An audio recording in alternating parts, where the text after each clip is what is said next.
चीते की चाल, बाज की नज़र और बाजीराव की तलवार पर कभी शक नहीं करते। यह डायलॉग से आपने अंदाज़ा लगा ही लिया होगा कि हम आज बाजीराव पेशवा के बारे में बात करने वाले हैं। अगर आपने बॉलीवुड की ब्लॉकबस्टर फिल्म बाजीराव मस्तानी देखी होगी तो आपको बाजीराव पेशवा की समाधि के बारे में जानने की ज़रूर उत्सुकता होगी। तो चलिए हम चलते हैं बाजीराव पेशवा की समाधि। बाजीराव पेशवा की समाधि पहुंचने के मुख्यतः दो रास्ते हैं। पहला, इंदौर से कसरावत होते हुए, कसरावत से रावेरखेरी फाटा जिसे पीपलगोन कहते हैं, और रावेरखेरी फाटे से रावेरखेरी।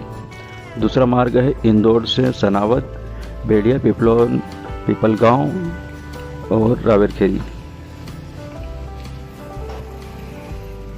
हमने जो मार्ग लिया था वो था इंदौर से कसरावत का। आप यदि वायु मार्ग द्वारा आना चाहते हैं तो आपको इंदौर आना रहेगा। ट्रेन से यदि आना चाहते हैं तो आप खंडवा से सनावत या फिर इंदौर से सनावत जा सकते हैं। इंदौर से सिर्फ 100 किलोमीटर दूर नर्मदा के तट पर स्थित रावेरखेरी में बाजीराव पेशवा की समाधि है। रावेरखेरी पेशवा की वीरता और शौर्य का प्रतीक है।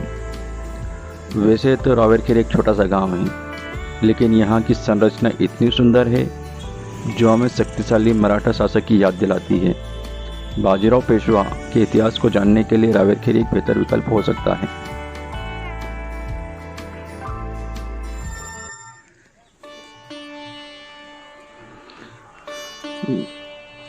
नर्मदा नदी के किनारे बसा एक छोटा सा गांव रावेरखेरी इतिहास और धर्म के पन्नों में अपना विशेष स्थान रखता है।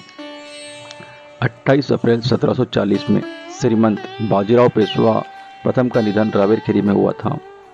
बाजीराव पेशवा मराठा सल्तनत के महान योद्धा थे जो 1720 से चतुर्थ मराठा छत्रपति शाहूजी के पेशवा रहे।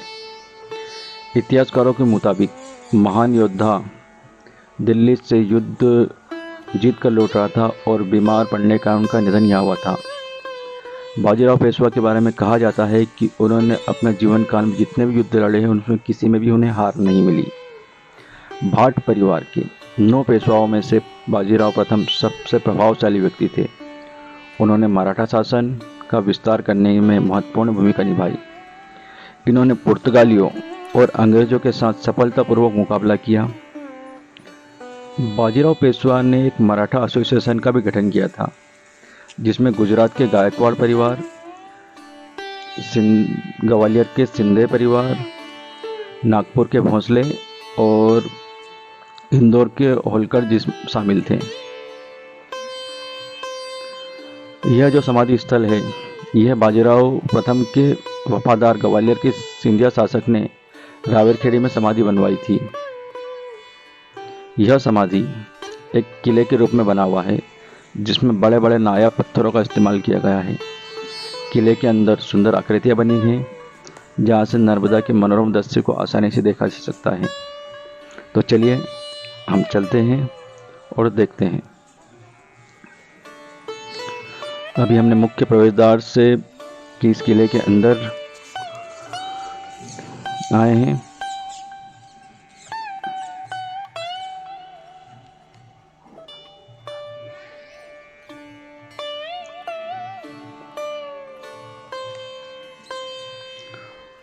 साधारणतः यहाँ पर बहुत ज़्यादा भीड़ नहीं रहती है, या आप यदि यहाँ पे आते हैं तो आपको बहुत ही कम लोग दिखाई देंगे। कारण यही है कि हर किसी को इसके बारे में जानकारी नहीं है। हमारी कोशिश है कि इस ऐतिहासिक स्थल को अधिक से अधिक लोगों तक पहुँचाएं ताकि इस महान योद्धा के बारे में लोगों को अधिक जानकारी मिले।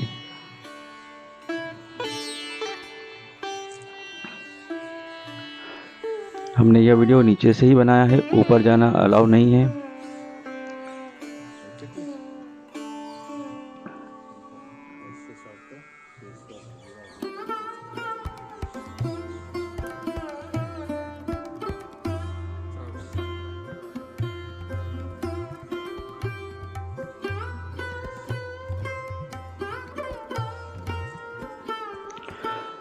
जिस जगह यह समाधि स्थल है उस गांव को रावेरखेरी कहते हैं और रावेरखेरी के पास में बकावा के नाम से एक जगह है जहां पर मां नर्मदा के पत्थरों को तराशकर शिवलिंग बनाए जाते हैं। आप चाहें तो वहां भी जा सकते हैं। यदि आप उज्जैन आए हैं या ओमकारेश्वर आए हैं तो आप यहाँ जरूर आइए, अपने इतिहास से रूबरू होने का आपको मौका मिलेगा।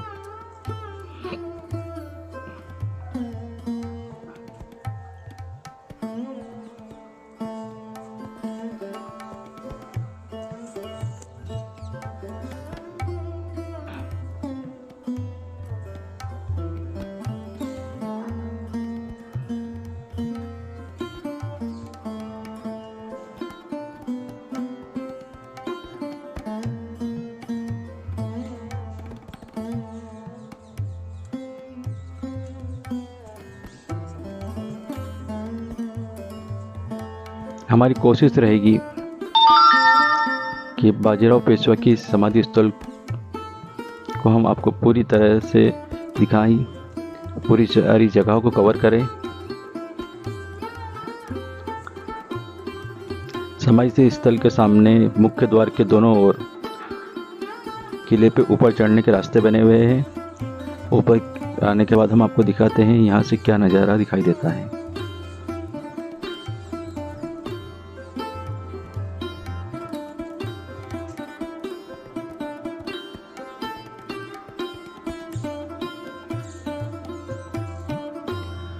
यह संरचना पुरातत्व विभाग के अधीन है और यहाँ का रखरखाव भी पुरातत्व विभाग के पास ही है।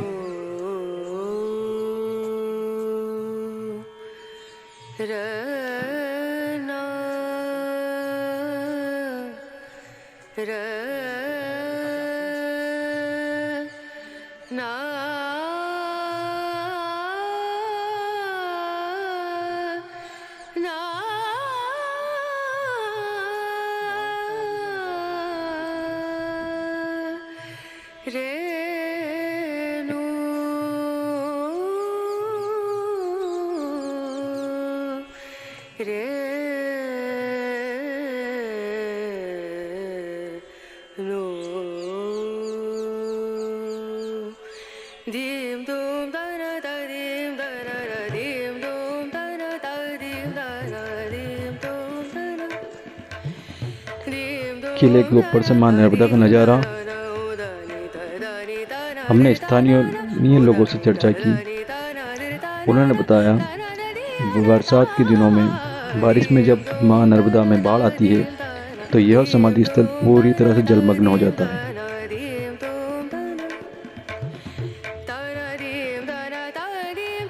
नदी के बीच में कुछ आइलैंड बने हुए हैं, वहां जाने के लिए नाव की व्यवस्था है।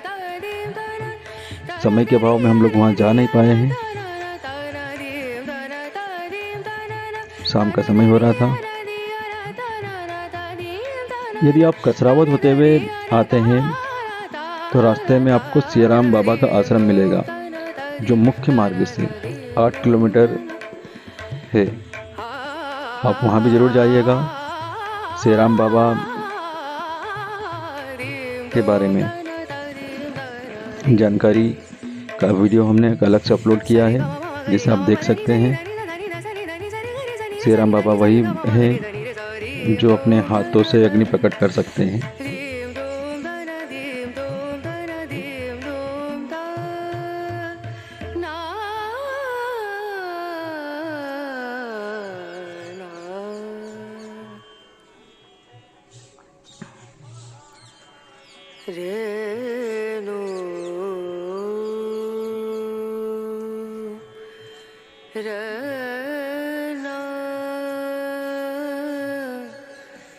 ये हमारे दीपक सर जो हमारे साथ आए हैं, ये हमारे साथ जो आए थे दीपक सर।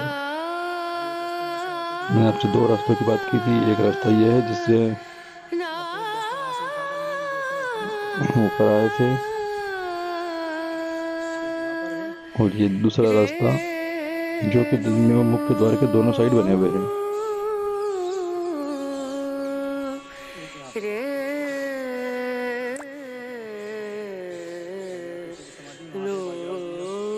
ऊपर से आप देख सकते हैं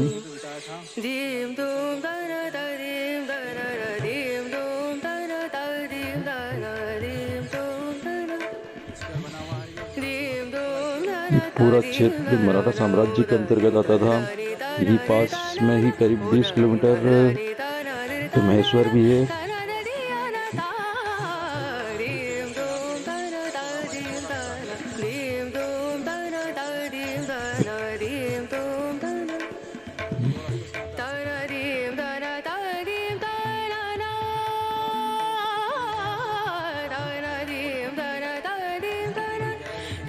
ये बाहर यहाँ से हम लोग अंदर आए थे।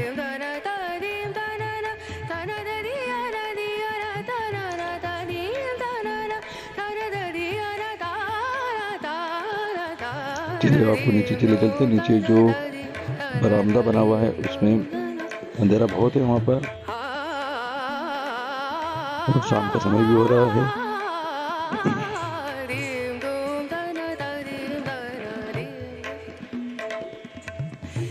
ये खिड़की जैसा बना है जहाँ से आप नर्मदा नदी को नीचे से भी आप देख सकते हैं, और इसी में चारों ओर का हम ये देखिए।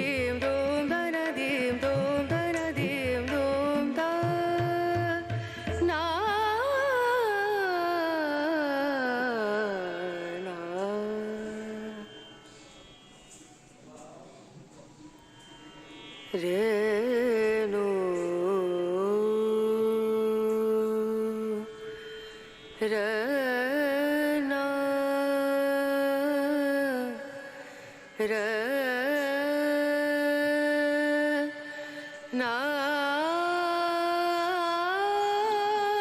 चारों ओर से इसी तरह से बना हुआ है ये।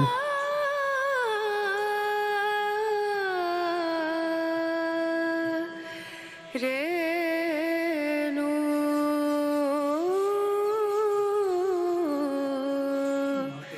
रेणु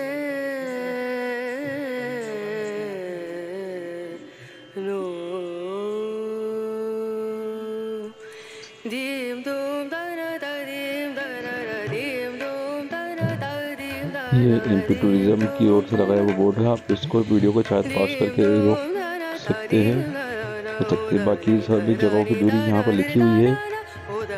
बाहर एक चाय नाश्ते की दुकान है, चाय ठीक ठाक मिलती है। इसके बाद हम आगे चलेंगे।